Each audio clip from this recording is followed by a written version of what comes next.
Bonjour, ce court clip vidéo a pour but de vous montrer quelques grandes différences entre les versions 2010 et 2013 d'Office, particulièrement dans Word. La grande différence, évidemment, quand vous avez édité votre premier document et que vous désirez enregistrer, vous allez dans le menu Fichier, vous sélectionnez Enregistrer ou Enregistrer sous, et là, c'est très différent. En fait, c'est très différent, mais les mêmes offres qu'auparavant sont disponibles. Il faut juste passer outre les nombreuses géniales possibilités que d'enregistrer pour enregistrer là, directement dans l'info nuagique, entre autres dans votre répertoire OneDrive d'Office 365. C'est tout des très bien, puis c'est sûrement des pratiques que vous allez adopter éventuellement.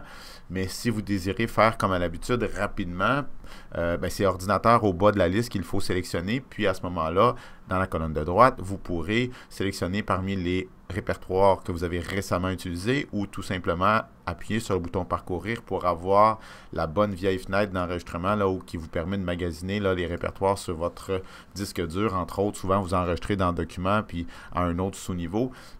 Là, vous vous retrouverez et c'est vraiment la même chose qu'auparavant qui est disponible, à condition, je le répète, de sélectionner ordinateur et ensuite parcourir si votre choix n'est pas dans la liste qui apparaît. J'appuie sur la flèche pour revenir à mon document. Donc ça, c'est le point majeur qui est très différent. Quelques personnes ont aussi précisé qu'ils avaient de la difficulté en lien avec le nouveau mode de lecture qui est disponible. Parfois même, ce mode de lecture nous est affiché par défaut avec Windows 8 qui veut souvent nous offrir des environnements épurés pour bien voir nos documents. Il faut tout simplement se rappeler qu'on veut vraiment être en mode pour modifier le document.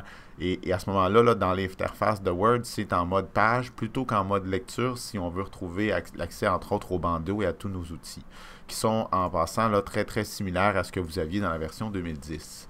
Peut-être un petit clin d'œil au ruban qui cause des problèmes à plusieurs qui peut-être sans s'en rendre compte ont appuyé sur le triangle qui est ici, puis à ce moment-là ça a fait disparaître le ruban qui ne devient disponible après coup que lorsque vous sélectionnez les menus là, dans le haut de l'écran. Si vous voulez revoir en permanence l'accès à votre ruban, sachez que c'est le bouton ici qui vous permettra de passer d'un mode à un autre là, pour ce qui est de l'affichage entre autres des onglets et des commandes dans le ruban. Alors c'est bon à savoir. Finalement, à titre de bonus, sachez que la version 2013, une autre différence majeure, c'est que cette version-là peut ouvrir et modifier des fichiers PDF. Donc, dans le menu Fichier, je sélectionne Ouvrir. J'ai un fichier PDF sur mon ordinateur qui se trouve sur le bureau. Par exemple, celui-ci. Je ne vous dis pas que Word m'avertit que ça ne sera pas un document fidèle à 100% parce que c'est toujours, on parle ici de conversion. J'accepte et moi j'ai fait quelques expérimentations et quand même c'est très surprenant.